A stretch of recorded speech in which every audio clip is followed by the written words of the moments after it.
কথায় আছে সংসার সুখী হয় রমণীর গুণে। এই রমণী যদি অসুস্থ হয়ে পড়ে তাহলে সংসারটা কী করে সুখে হয় বলুন। নমস্কার, কেমন আছেন আপনারা সকলে? আশা করি আপনারা সকলেই ভালো আছেন, সুস্থ আছেন। আমি বর্ষা দেদুলেই আজ নতুন একটি ব্লগ নিয়ে চলে এলাম আপনাদের সঙ্গে কথা বলতে। তো আজ ছিল শুক্রবার দিনটা আমার কাছে একটু স্পেশাল, কারণ আজ আমি একটু নিজের মনের মতন বাজার করতে পারি। এখন বাজে বিকেল 4:30 কি 5টা। তো আমার ঘরে যে জামা প্যান্টগুলো ধুয়ে রেখেছিলাম, ব্যালকানিতে জল ঝরাতে দিয়েছিলাম, সেই জামা প্যান্টগুলোই ঘুম থেকে উঠে মিলতে চলে এলাম। আমাদের এখানে একটু ওয়েদারটা কিন্তু ঠান্ডা ঠান্ডা, কারণ কয়েকদিন ধরে একটু বৃষ্টির আবহাওয়া, টুকটাক বৃষ্টি পড়ছে আমাদের এখানে। আমার কিন্তু বেশ ভালো লাগছে। তো ঘুম থেকে উঠেই ব্যালকানিতে আগে চলে এসেছিলাম এখানে আবহাওয়াটা উপভোগ করতে। তারপরে যে জামা প্যান্টগুলো ছিল সব জামা প্যান্টগুলো মিলে দিলাম। হ্যাঁ, আজকেই ধুয়েছি জামা প্যান্টগুলো।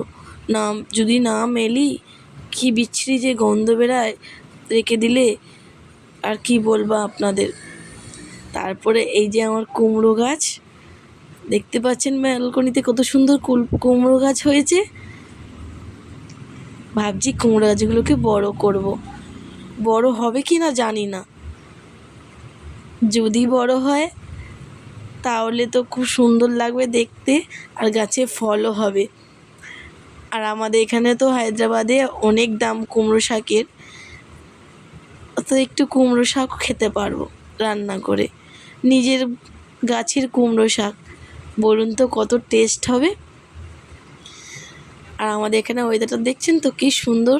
বিকেলের ওয়েদারটা কিন্তু ভারী সুন্দর, খুব সুন্দর হাওয়া দিচ্ছে। এই দেখুন কত সুন্দর গাছগুলো নড়ছে, তাহলে বুঝতেই পারছেন কত সুন্দর হাওয়া দিচ্ছে আমাদের এখানে।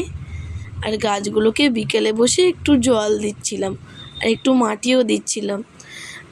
আর একটা টব করেছি। টব বলতে এই যে আমার ঘরে কিছু টুকিটাকি বাসনপত্র পড়ে থাকে, সেগুলো আমি ইউজ করি না।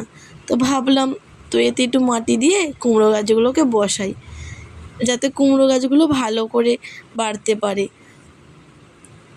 তো দেখেছেন বন্ধুরা, আমি কুমড়ো গাছগুলো সাইড করে কি সুন্দর বসিয়েছি।